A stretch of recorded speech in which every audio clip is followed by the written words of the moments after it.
دوست عزیزم سلام. خوب هستین؟ میشه در قدم اول خود معرفی کنی و بیننده های عزیز شبکه پویازون؟ زنده باشین، قربانتان. دیگه خودم شیراز هستم از ولایت ننگرهار، باشنده کابل.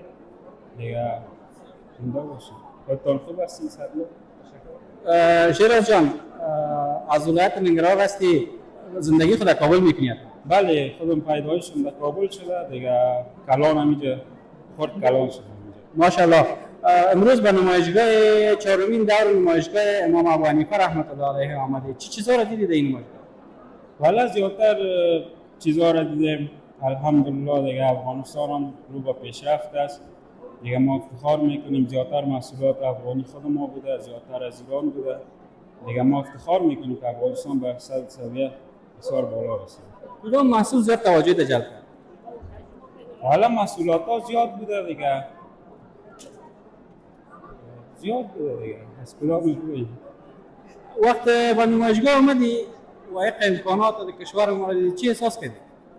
والا ما احساس تجربه کردم که مملکت ما پیشرفت کرده دیگه. بسیار زیاد پیشرفت کردیم افغانستان هم.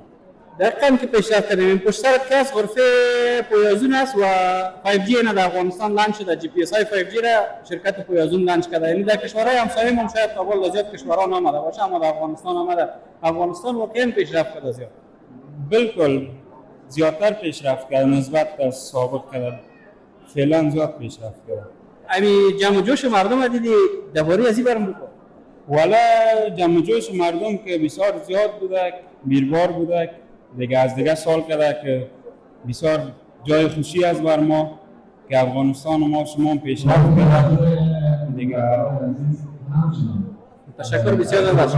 زنده باشی، قربانتان. آخر میشه یک پیام تام بگی. حالا پیام خاص ندارم. پیام خاص ندارم. بسیار تشکر. زنده باشی.